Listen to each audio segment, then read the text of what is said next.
오늘 잘 오셨습니다. 예, 그래요. 이렇게 매주 우리 성도들과 얼굴을 맞대는 것도 참 기쁨인 것 같습니다. 예, 이렇게 빠지지 않고 얼굴을 볼 수 있다는 것, 건강하다는 이야기고, 삶이 평안하다는 이야기고, 또 하나님 앞에 믿음으로 또 이 자리에 나왔다는 것이 우리가 확인되는 자리이기에 또 감사합니다. 매일 보던 얼굴이 옆에 안 보이면 또 걱정되잖아요. 어디는 아픈지, 또 병원에 있는 건 아닌지, 뭔가 근심이 있는 건 아닌지, 믿음에서 이탈하는 것은 아닌가, 여러 가지 어려움들이 또 생각되게 됩니다.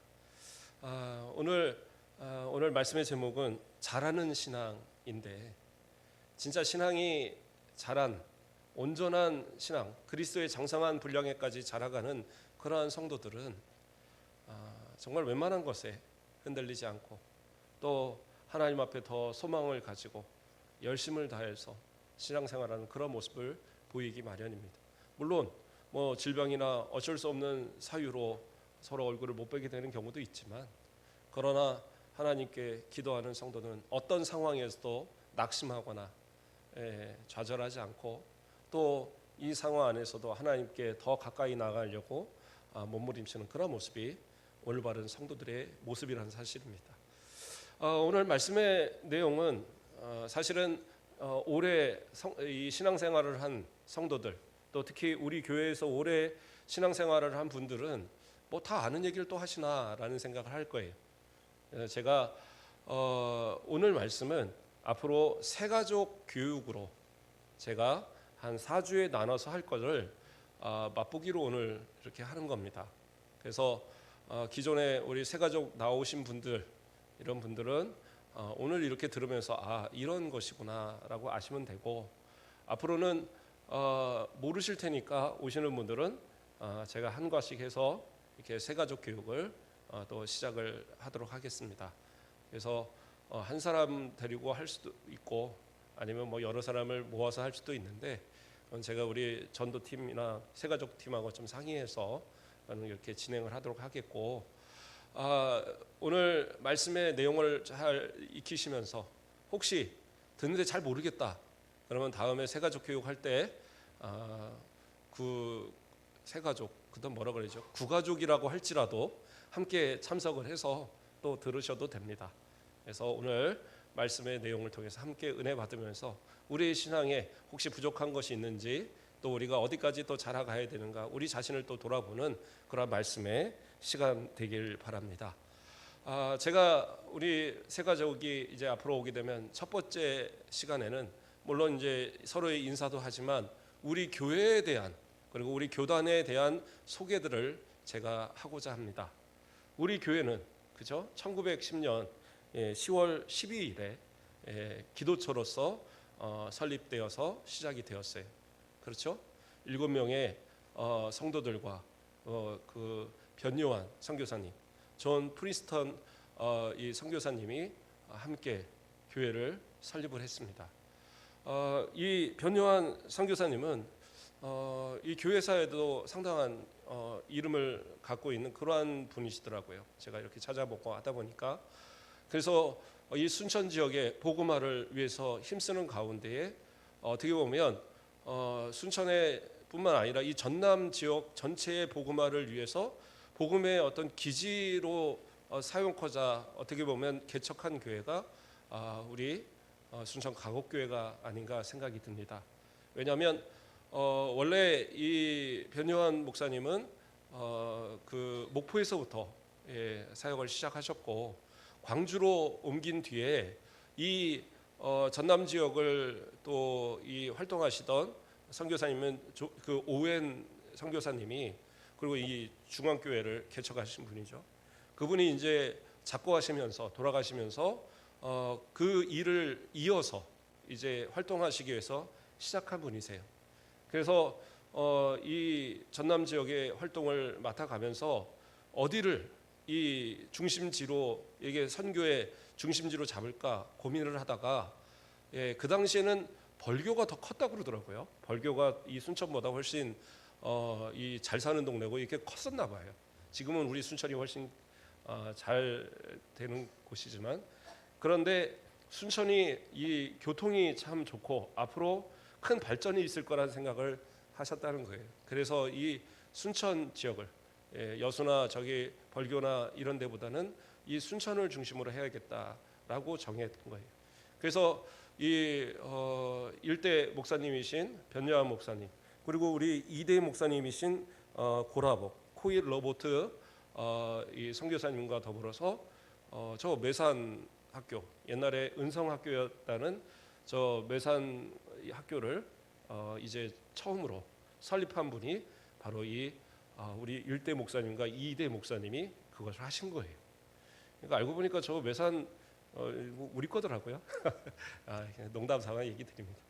어쨌든 우리 그러한 역사가 깊은 우리 교회입니다. 선교사님들이 그러한 정말 꿈을 가지고 비전을 가지고 시작한 교회가 우리 교회고, 또 3대 목사님 원가리 목사님, 원래 이름은 이제 로버트 켈리, 앞에 이제 엉거라는 이름이 붙는데 이거를 이제 우리 한글로 하면서 원가리 이렇게 하신 것 같아요.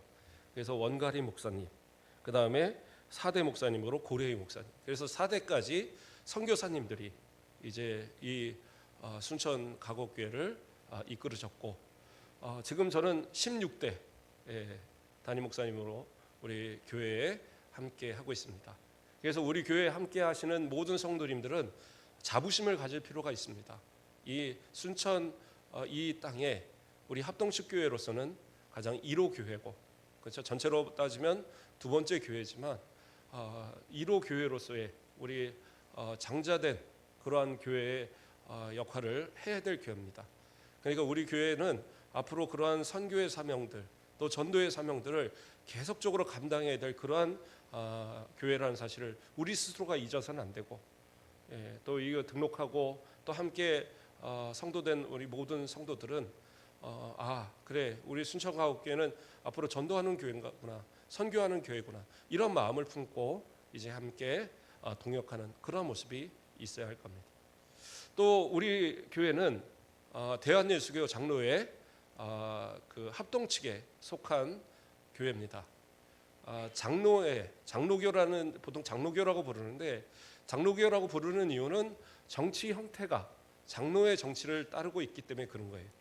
그래서 그렇다고 해서 뭐 장로님들이 마음대로 모든 걸 한다, 그건 아니고, 뭐 성경에서 말하는 것처럼 모범된 양의 모습으로 섬기는 자세에서 교회 전체를 관할하고 지도하고 이렇게 이끌어가는 역할들을 우리 장로님들이 하게 되는 거예요. 그러면 장로님들은 하고 목사님은 안 합니까? 노예 이 총회 헌법상으로 보면 사실은 목사님도 장로에 속합니다. 그러나 우리 장로님들은 7위 장로님이고, 저는 7위와 강도를 경험하는, 그래서 그러한 당회장으로서의 모습을 이렇게 갖게 되는 거죠. 그래서 그러한 장로 정치가 있고, 그러나 뭐 장로님들이 다 모든 걸 결정해서 하는 건 아니고요. 재직회와 또 공동회의를 통해서 성도들이 다 함께 또 그 결정하고, 그러한 중요한 일들을 결정하고, 그럼으로써 교회가 이루어지는 그것이 장로교회의 형태입니다. 그리고 특별히 합동측, 저희 합동측은 그 대표적인 신학교로서는 총신 신학대학, 저기 사상동에 있는 총신 신학대학이 있고요. 그 외에도 뭐 여기 광주에 있는 광주 신학이라든가, 또 뭐 칼빈이라든가, 또 저 대구에 있는 대구 신학이라든가, 이러한 지방 신학들이 또 있긴 하지만, 기본적으로는 총신 신대원을 중심으로 해서 이제 모든 교육이 이루어지는 그러한 교단입니다. 시초는 저 1901년에 세워진 평양신학교를 그 신학교에서부터 이어지는 그러한 이제 목사님들이 교육을 받은 그러한 교육 아래 이루어지고 있고, 무엇보다 중요한 것은 우리는 칼빈주의와 또 개혁주의를 따르는 그러한 교단입니다. 칼빈주의에 뭐 5대 교리도 뭐 다 있고 하지만 가장 중요한 것은 뭐냐면 예정론이에요. 그래서 우리 성도들을 하나님께서 이 자리에 부르신 거, 내가 순천 가곡교회 이렇게 등록하고 오게 하시는 모든 것들이 다 하나님의 예정하심과, 그리고 내가 예수 그리스도를 나의 구주로 고백하고 믿게 되는 모든 그러한 것이 하나님께서 우리를 택하셔서 하나님의 자녀로 부르셨기 때문에, 예수 그리스도를 통한 그 구원으로 부르셨기 때문에 우리는 하나님을 믿고 예수 그리스도를 나의 구주로 믿는 그러한 모습이 될 수 있다는 거예요. 그래서 그것이 바로 칼빈주의입니다. 그리고 개혁주의는 뭐냐? 모든 것은 성경으로 돌아가자는 거예요. 신앙은 성경을 바탕으로 한 신앙이어야 됩니다. 어떤 분이 그런 질문을 저한테 하더라고요. 저 순복음 2단 아니에요? 그래서 아니, 순복음 2단 아닌데요? 그랬더니 보니까 거기는 성경보다 뭐 이렇게 뜨겁게 막 이런 걸 많이 한다는 거예요. 그런 쪽에 이제 더 많이 하죠. 그러다 보니까 약간은 신비주의적인 이러한 성향을 띠는 경우가 있어요. 그러나 우리 합동측은 기도도 많이 하고 찬송도 많이 합니다. 그러나 가장 중점으로 갖는 것은 말씀이에요. 그래서 하나님의 말씀을 통한 믿음, 하나님의 말씀을 통한 그러한 신앙의 성장, 그렇게 해서 흔들리지 않는 믿음과 그 신앙으로 살아가는 그러한 성도를 만들어내는 것이 바로 우리 개혁주의, 우리 교단의 그러한 중심된 그러한 성경관이고, 그것을 가르치는 그러한 모습이 됩니다. 그래서 우리 성도들은 오직 하나님의 말씀이 가는 곳까지 가고 멈추는 것에서 멈추는 그러한 신앙, 그래서 오직 말씀을 잘 익히 배우고 또 읽고 그것을 행하는 가운데 하나님께 주시는 그 은혜를 받아 누리는, 말씀을 통한 복을 받아 누리는 그러한 삶을 살아가야 된다. 그렇게 해서 그 말씀에 약속하신 모든 복이 우리 성도들에게 약속된 대로 임하시기를 주님의 이름으로 축복드립니다. 자, 두 번째로 우리가 생각해 볼 것은 이제 하나님의 말씀에 대한, 성경에 대한 부분을 우리가 알아야 합니다. 그냥 성경이 주일날 올 때 이렇게 들고 와서 폈다가 다시 집에 가서 얹어놨다가 이렇게 하라고 성경이 있는 게 아니에요. 우리가 앞에서 말한 것처럼 말씀을 통한 신앙생활을 해야 되는데, 성경이 무언가에 대해서 우리가 생각해 볼 분명한 이유가 있잖아요. 그래서 성경은 기본적으로 구약은 39권, 신약은 27권, 그래서 66권으로 돼 있어요. 물론 저자가 뭐 신약 같은 경우에 바울 같은 경우에 목회 옥중서신이라든가 또는 고린도 전후서라든가 이런 이제 여러 그 부분을 기록하고 있지만, 어쨌든 다양한 여러 그 저자들이 다 있어서 모세의 오경이 그 출애굽 이후에 쓰여졌으니까 약 1500년, 그 BC 1500년 전, 그러니까 기원전 주전 1500년 그 이후에 언저리에서 쓰여졌고, 그리고 마지막 요한계시록이 AD, 그러니까 주후 96년, 95년에서 96년 사이에 쓰여졌으니까 거의 1600년에 가까운 시간 동안 저자들이 다 쓰여진 거예요. 그런데도 이것이 하나님의 말씀인 이유는 뭐냐? 성경은 명확하게 얘기합니다. 모든 성경은 하나님의 감동으로 되었다. 그러니까 사람들이 다 썼다고 그래서 그것이 사람이 쓴 게 아니에요. 디모데후서 3장 16절에 분명하게 얘기하죠. 모든 성경은 하나님의 감동으로 된 것으로 분명히 이야기합니다. 그래서 하나님의 감동으로 됐다는 건 성령의 감동으로 되었다라는 건데, 이것을 좀 더 이제 명확하게 풀어보면 우리 합덕측 교단에서 받아들이는 교리는 성경에 대해서 말할 때에 유기적 완전 축자 영감서를 받아들입니다. 이게 뭡니까? 뭔가 긴 것 같은데 말은 사실은 간단한 얘기입니다. 유기적이라는 건 어떤 얘기냐면 저자가 다 다르잖아요. 지식도 달라요. 그렇죠? 살아온 환경도 다릅니다. 그런데 그 모든 성경이 서로가 다 어울리고 맞아 들어간다는, 이것은 참 신기하잖아요. 그런데 그렇다고 그래서 하나님께서 기계적으로 너 이거 받았어 해서 막 받았어 갖고 이렇게 만들어지는 게 아니라, 각 사람의 모든 그 환경과 지식과 능력을 다 활용해서 쓰게 하되, 그것을 유기적으로 다 사용하여 쓰게 하되, 그것을 누가 간섭하시냐? 하나님께서 영감을 통해 감사하시는 거예요. 그래서 그 유기적 영감설이라고 표현을 하는 거예요. 그래서 그 모든 각 사람의 그 능력을 가지고 다 쓰게 하지만, 그러나 그것이 오류가 없도록 모든 것을 다 역사하시고 인도하시는 분이 누구냐? 우리 성령 하나님이시라는 거예요. 그래서 그것이 바로 하나님의 감동으로 되었다라는 것을 말하는 거예요. 그래서 유기적 영감설 그렇게 이야기하고요. 그 다음에 유기적 완전 축자 영감. 그래서 완전은 뭐냐면 오류가 없다라는 거예요. 예. 성경은 사람이 썼으니까 실수할 수 있잖아요. 아니요. 하나님의 영감으로 하나님의 감동으로 된 거기 때문에 실수함이 없어요. 아니 그런데 목사님 성경 보면은 뭐 개역 한글도 있고 개역 개정도 있고 뭐 자꾸 바뀌던데요. 이건 뭐예요? 번역이고, 예, 번역이기 때문에 달라질 수 있는 거예요. 그러니까 한국말하고 그 히브리어하고 똑같을 수가 없잖아요. 그러니까 똑같은 말인 것 같아도 의미가 전혀 다른. 우리나라 이 말 같은 거 외국어로 이렇게 번역할 때 너무 힘들대잖아요. 뭐 의사를 만나도 외국 의사한테 우리 한국 사람이 표현을 하면 뭐 이 배가 어떻게 아픕니까? 그러면 뭐 알싸하고 뜨뜻미지근하고 뭐 막 잃어버리면 이게 뭔 소린지를 못 알아듣는다는 거예요. 그런데 그러한 것처럼 각각의 말들이 서로가 이게 정확하게 맞아떨어지지 않는 부분들이 있어요. 그렇기 때문에 그러한 성경 이 학자들이 연구를 하면서 가장 그것이 맞는 언어로 자꾸 바꿔가는 거예요. 자꾸 다듬어 가면서 원어의 그 뜻을 바꿔가는 것. 그래서 번역이 서로 달라지는 거지. 그러나 완전한 것은 뭐예요? 번역은 잘못될 수가 있지만 원래 원문에 있어서는 달라지지 않는다는 거예요.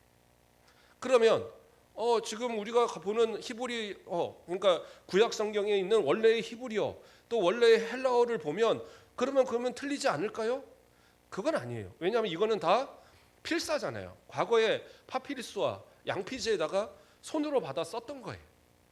그러다 보니까 이것이 옮겨지면서 이것을 옮기는 사람이 그날 컨디션이 안 좋으면 우리 그렇잖아요. 한 바닥을 옮겨 쓰다 보면 오타가 나오잖아요. 그런 것처럼 오타가 나올 수 있어요. 그래서 사본마다 조금씩 틀려요. 사회 사본 다르고 또 뭐 어디 사본 다르고 뭐 이런 식으로 사본마다 조금의 차이들이 나올 때가 있습니다. 그러나 그것도 마찬가지로 이것을 옮겨 쓰는 가운데에 오류인 거지 원문에 대해서는 하나님께서 영감을 통해서 완전하게 그걸 쓰게 하셨다. 우리는 그것을 믿어요. 예. 사람이니까 실수할 수 있겠죠. 그거는 우리의 생각이고, 그러나 성경이 증거하고 있는 대로 하나님의 모든 성경은 하나님의 감동으로 됐다는 사실 속에서 무오류하다, 오류가 없다라는 사실을 우리는 인정을 합니다. 그 다음에 유기적 완전 축자라는 건 뭐냐면 글자 하나하나까지 하나님께서 역사하셨다라는 거예요. 그러니까 이 말을 두고 어떤 분들은 그래요. 저 합동 측은 장로교 합동 측은 기계적 영감설. 그래서 하나님이 불러주신 대로 야 가나다 써. 가나다 쓰라니까 왜 그러니까 뭐 가나라를 쓰는 거야. 잘못 썼어. 이거 똑바로 써. 이런 식으로 불러줬다라고 아는 줄 알아요. 근데 그렇지 않습니다. 축자 영감이라는 건 뭐냐면 글자 하나하나를 그 사람이 쓰지만, 그리고 자기의 그 유기적으로 자신의 모든 걸 다해서 쓰고 있지만, 그러나 그것을 역사하시는 하나님이 그 글자 하나하나까지 함께 감동하심을 통하여서 앞에서 말한 대로 오류가 없도록, 그리고 이 모든 말씀이 우리 모든 성도들에게 다 적용될 수 있는 그러한 말씀인 것으로. 그래서 아까 그 뒷부분에 3장 16절의 뒷부분에 뭐라고 나와요? 교훈과 책망과 바르게 함과 의로 교육하기에 유익하니. 이러한 모든 말씀이 되도록 하나님께서 그 모든 글자까지도 역사하셨다. 그런 의미예요. 그래서 오해해서는 안 되는 부분들입니다. 그 다음에 마지막으로 영감. 이 영감이라는 건 모든 부분에 다 유기적 영감이고 완전 영감이고 축자 영감이고 다 들어가는 이야기지만 곧 하나님의 감동으로 됐다는 사실을 표현하는 거예요. 그래서 성경은 하나님의 감동으로 되었어요. 그러면 아까 말한 대로 번역서는 좀 오류가 있을 수 있으니까 우리가 그러면 뭐 이거 못 믿겠네요. 그건 아니에요. 그러한 사소한 조금의 어떤 차이는 있을 수 있지만 성경이 말하는 모든 것은 다 그 의미적으로는 분명하게 우리 가운데 제시되고 있습니다. 그래서 구약과 신약이 서로 맞아 들어가고 성경 안에서 성경이 풀리지 않는 곳이 없어요. 그래서 우리가 성경을 잘 볼 때 이거 잘 모르겠는데, 그러면 다른 곳에서 그 성경을 보완해서 다 설명이 되고 있습니다. 구약의 예언은 신약에서 다 성취되어 있고, 그렇죠? 그래서 그러한 것처럼 성경은 우리 가운데에 정말 하나님의 말씀으로서 믿고 또 이 말씀을 통하여 의지할 때에 하나님의 약속하신 복들을 누릴 수 있는 거예요. 그래서 우리가 성경에 대해서 이것이 하나님의 말씀이라는 사실을 바르게 믿고 알아야 된다. 이 말씀을 우리가 살펴야 된다는 사실입니다. 자, 이제 세 번째로 우리가 생각해 볼 부분은 우리가 믿는 하나님은 어떠한 분인가에 대해서 우리가 생각해야 됩니다. 하나님은 누구십니까? 가장 이제 기본적인 이야기가 뭡니까? 삼위일체. 이거는 교회를 오래 다녔다라는 성도들도 헷갈리고 또 잘 어떻게 보면 잘못 이해하는 부분 중에 하나입니다. 아니, 하나님은 한 분이시라고 그랬는데, 유일하신 한 분이시라고 그랬는데 왜 세 분이냐?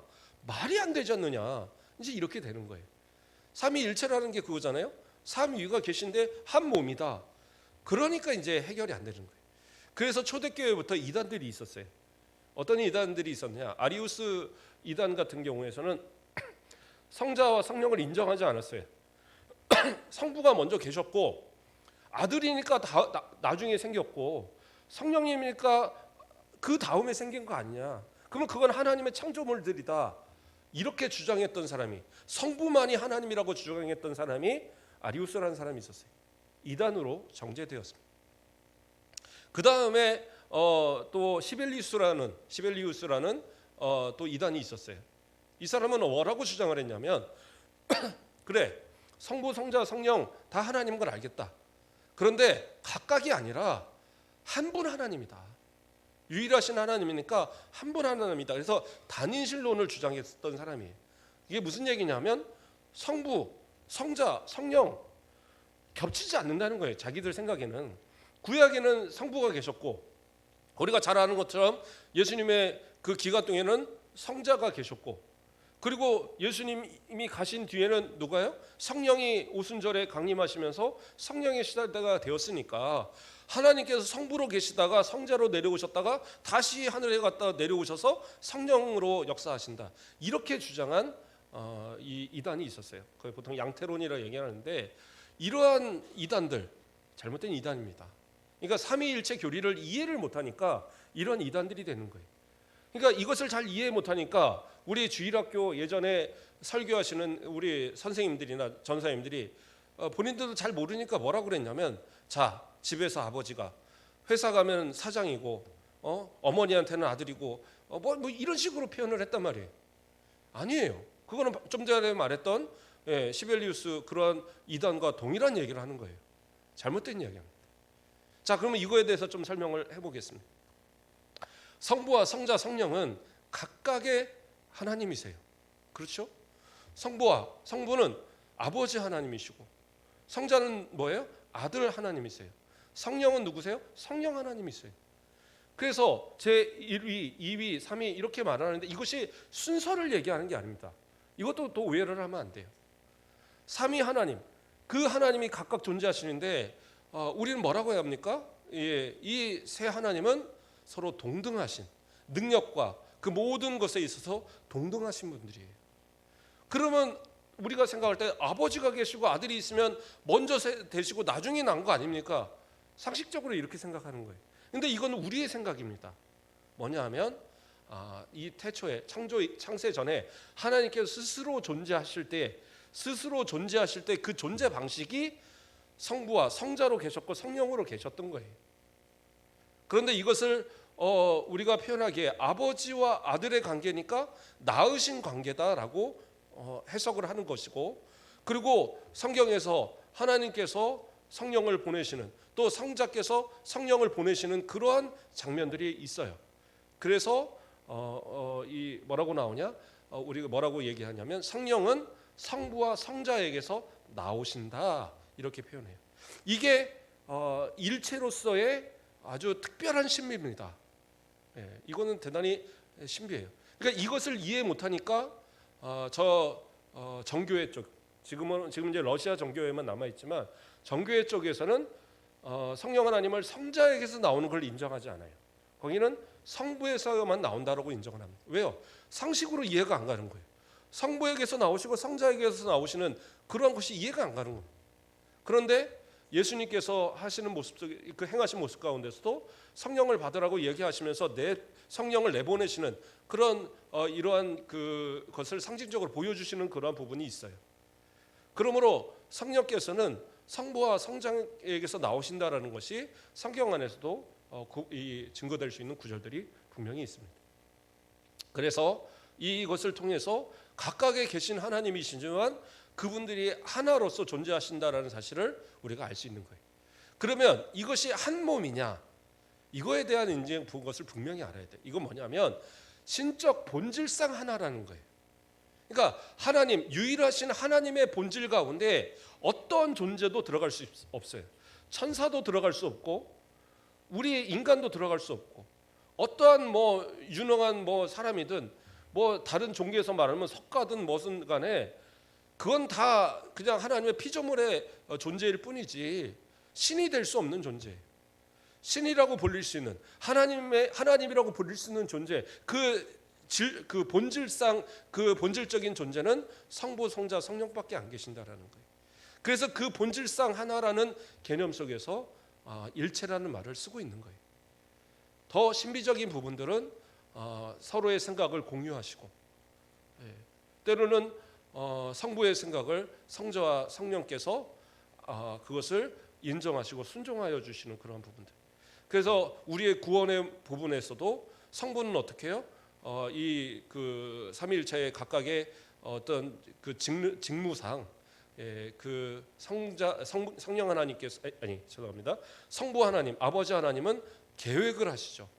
우리를 향한 구원의 계획을 하시고 성자 하나님은 어떻게 하세요? 그 계획하신 걸 이루시기 위하여 이 땅에서 성육신하시고 그리고 우리를 위해서 십자가를 지시고 또 부활하시고 승천하시는 그 모든 과정을 성취하시는 거예요. 이루시는 거예요. 그러면 그 구원을 우리 가운데 적용하시는 분이 누구냐? 성령 하나님이에요.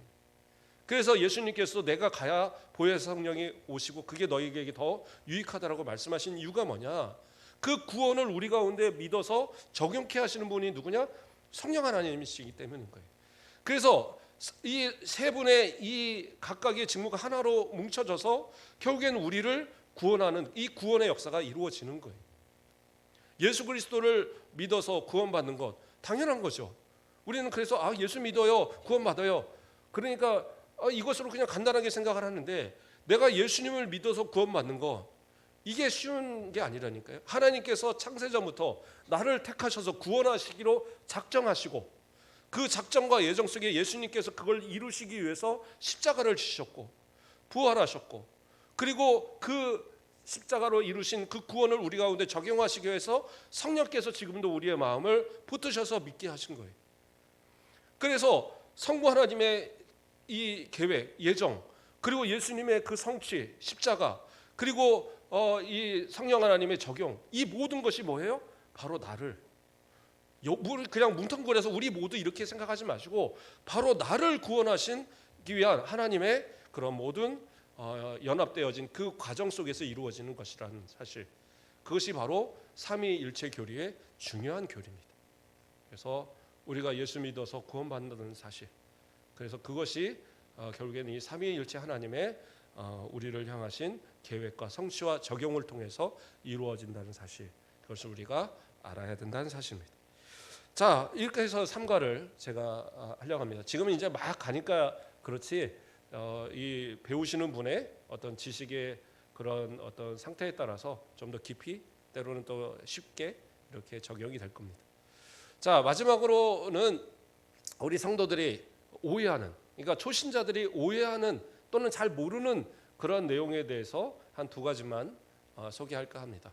때로는 질문이 있으면 또 다른 내용들도 소개를 하겠지만 제가 어떤 분한테 그런 얘기를 들었어요. 어느 교회에 어떤 분이 등록을 해서 교회를 다니는데 이분이 새가족 교육을 하면서 이제 한 달 정도 다니는 가운데 고민이 생긴 거예요. 왜 고민이 생기냐? 헌금 우리도 이제 주일 헌금에 이렇게 나오지만 주일 헌금 봉투를 보면 52주가 다 있잖아요. 그러면 이 52주를 어떻게 해야 되느냐? 그래서 첫 번째 10,000원을 헌금을 했는데 생각해 보니까 52주가 되면 52배를 해야 되는 줄 아는 거예요. 그래갖고 첫 주에는 10,000원 했으니까 다음 주에는 그래 20,000원 하자 하고 20,000원 했고, 셋째 주에 30,000원 하고, 넷째 주 가서 40,000원을 했는데, 그리고 새가족 교육을 시작을 했는데, 이건 꼭 물어봐야 되겠다. 목사님, 그러면 그 다음에 52주까지 꽉 채워서 52만 원 될 때까지 계속 그렇게 해야 되나요? 그렇게 물어보더라는 거예요. 실제로 물어봤대요. 그래서 성도들이, 초신자들이 이렇게까지 모를 수도 있구나. 제가 전에도 얘기 한번 드렸지만, 제가 그 예전에 섬기던 어떤 교회 이 집사님의 아버지가 교회를 나가셨는데 몇 주 다니지 못 가겠다는 거예요. 왜 못 가겠냐 했더니 남들이 다 봉투를 내니까 자기도 봉투를 낸 거예요. 근데 거기다가 뭐라고 썼냐면 축 발전, 그리고 어떻게 이 밥 먹으러 가고 잔치집에 그냥 가냐 해갖고 거기다 5만 원씩 넣은 거예요. 그러니까 5만 원씩을 4주를 넣어보니까 20만 원을 낸 거잖아요. 시골에 이 어른이 20만 원을 내려니까 얼마나 힘들어요. 그리고 52주를 낼 생각하니까 하늘이 노래지는 거예요. 그래서 나는 못 가겠다 그랬다라는 거예요. 그렇게 잘 모르는 거죠. 그래서 헌금은 그런 게 아닙니다. 성경은 헌금에 대해서 뭐라고 얘기를 하고 있느냐? 성경은 고린도후서 9장 7절 말씀을 보면, 이건 약간 이제 다른 성격의 말씀이기도 하지만 그러나 분명히 헌금에 대한 말씀입니다. 고린도후서 9장 7절을 보면 각각 그 마음에 정한 대로 할 것이요 인색함으로나 억지로 하지 말지니 하나님은 즐겨내는 자를 사랑하시느니라, 이렇게 나와요. 그러니까 뭐예요? 마음에 정한 대로. 내가 1,000원 하고 싶으면 1,000원 하셔도 돼요. 10,000원 하고 싶으면 하셔도 되고, 오늘 100원 나는 100원 하고 싶은데 100원 하셔도 돼요. 그런데 뭐라고 그랬어요? 인색함으로 하지 말라고 하고 있어요. 그러니까 마음에서 이거 아까운데 이런 마음과 하지 말라는 거예요. 헌금은 그렇게 드리면 안 돼요. 헌금은 뭐냐? 감사로 드리는 겁니다. 구약의 헌금들도 마찬가지로 헌물들도 다 감사였고, 신약에 드려지는 모든 헌금도 다 감사였어요. 정말 감사로 드리고 싶은 마음이 있어서 드릴 때는 때로는 목회자들이 이거 이러다가 시험 받으시면 어떡할까 할 정도로 헌금하는 분들도 있어요. 그래도 그의 감사면 그것이 감사로 받아들여지는 거죠. 그러나 그 마음 가운데 아까운 마음이 드는 것 있잖아요. 보통 어디 부조하러 갈 때 그런 생각 안 해보셨나 모르겠어요. 어디 친척 가운데 누가 돌아가셔서 정말 고마운 마음이 많이 들어서 저분한테는 많이 부조를 해야 되는데 한 50만 원쯤 해야지 하고 딱 들고 내려가고 차를 운전하고 가다가 50만 원 너무 많은가? 한 20만 원 뺄까? 하고 또 20만 원 빼고, 그리고 가서 이제 들어가면서 이 봉투에 뭔가 담아서 이렇게 이름을 쓰려고 할 때, 그래 다른 사람이 설마 한 30만 원 하겠어? 나는 그래도 한 20만 원 하면 되겠지, 이러면서 하신 분들, 그러면서 또 한 10만 원 또 빼갖고 10만 원만 하시고, 이제 결국엔 그렇게 되는 경우들이 있잖아요. 저만 그런가요? 자, 어쨌든 근데 헌금에 대해서는 그래서는 안 되는 거예요. 헌금에 대해서 하나님 앞에는 정직하게 인색하지 마시고 그냥 마음에 정한 대로 드리면 되는 거예요. 내가 뭐 나중에 후회할 것 같으면 굳이 많이 내가 드리겠다 할 필요도 없어요. 그냥 하나님께 내가 형편에 와서 드릴 수 있는 그만큼을. 그래서 신약에서 예수님께서 그 말씀하실 때 저 성전에서 그 2렙돈을 드리는 과부의 모습을 보시면서 그 2렙돈 한 고들란트 그 2렙돈을 드리는 그 여인을 칭찬하셨고 그 생활비의 전부를 드렸다라고 칭찬하셨어요. 2렙돈이 어느 정도라고 하면 한 데나리온이 일반 노동자의 그 하루 임금이거든요. 한 데나리온이. 그런데 두 렙돈이면 64분의 1이에요. 64분의 1. 그러니까 제가 한 10만 원 정도, 지금 뭐 노동자들 한 17만 원 막 이렇게 받는다고 하는데 그래도 한 10만 원 계산하고 그러고 나면 얼마냐면 한 1,600원 정도 돈이에요. 근데 그 1,600원 돈을 드렸는데 예수님은 뭐라고 하시냐? 그의 전부를 다 드렸다고 칭찬하셨어요. 그게 아무것도 아닌 게 아니에요. 그 여인은 어쩌면 한 끼를 굶을 수밖에 없는 그 돈을 그냥 내었을 줄 몰라요. 그러나 그것을 하나님은 칭찬하시고 예수님은 칭찬하셨던 거예요.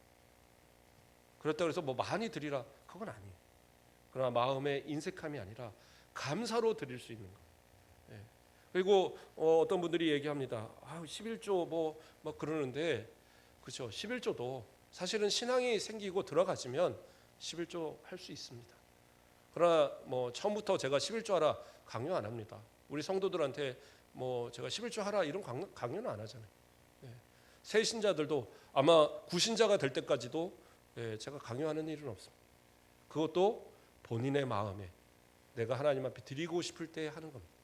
그러나 헌금 가운데 약속이 있는 헌금, 그렇죠? 말라기에서 쌓을 곳이 없도록 부으시는가 시험해 보라고 말씀하신 예물, 그게 11조예요. 그렇기 때문에 그건 자신이 감사로 하나님 앞에 드리고 그것이 되는가를 보면 돼요. 제가 언젠가도 얘기 한번 드렸던 것 같은데, 어떤 가정이 교회를 온 지 한 1년, 2년 정도 됐는데 여자 집사님이 와서 얘기하는 거예요. 우리 남편이 교회 나온 지 얼마 됐다고 11조를 했다고 화를 내면서 나한테 와서 얘기를 하는 거예요. 그러면서 그런데 목사님이 그럼 하지 말라고 얘기를 해달라고 그러는데 하지 말라고 하겠습니까? 그래서 제가 그랬어요. 3개월만 기다려보시라 그랬어요. 3개월. 남편이 하는 거 가만히 두시고 3개월만 지켜봐라.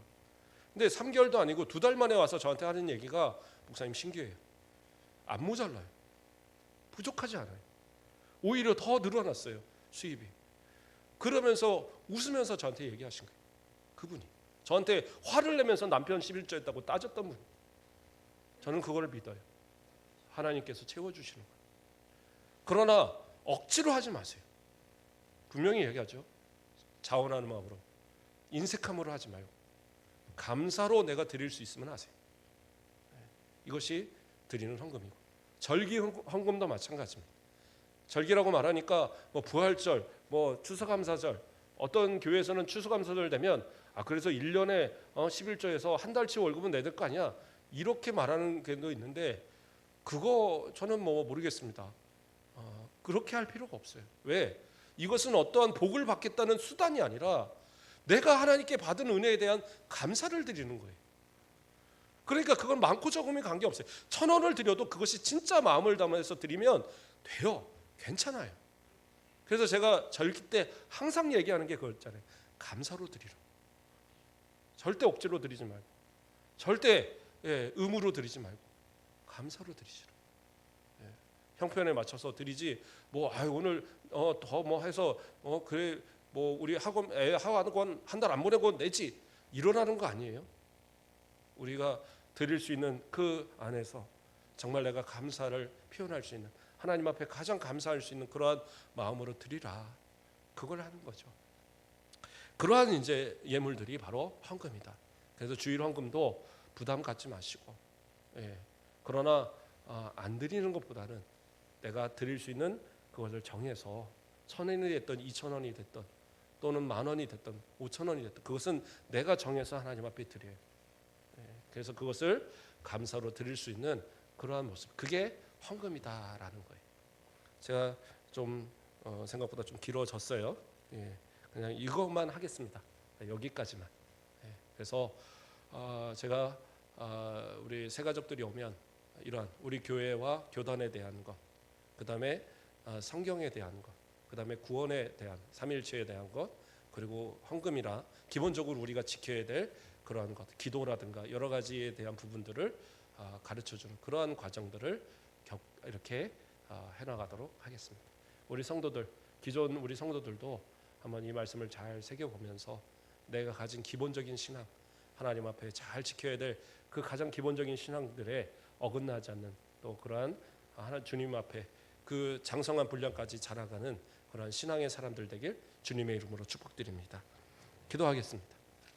사랑의 하나님, 감사를 드립니다. 오늘 이렇게 또 말씀을 통하여 주님께서 우리에게 주시는 귀한 말씀과 또 우리가 가져야 될 기본적인 지식에 대한 부분들을 살폈습니다. 우리가 모든 성도들에게 모범된 모습으로 먼저 그리스도의 장성한 분량까지 자라가는 자들 되게 하시고, 새 가족들에게 또 믿지 않는 자들에게 부끄럽지 않는 신앙의 열매들을 드러내며 살아가는 모든 성도들 되도록 축복하여 주시옵소서. 감사합니다. 예수 그리스도의 이름으로 기도드립니다. 아멘.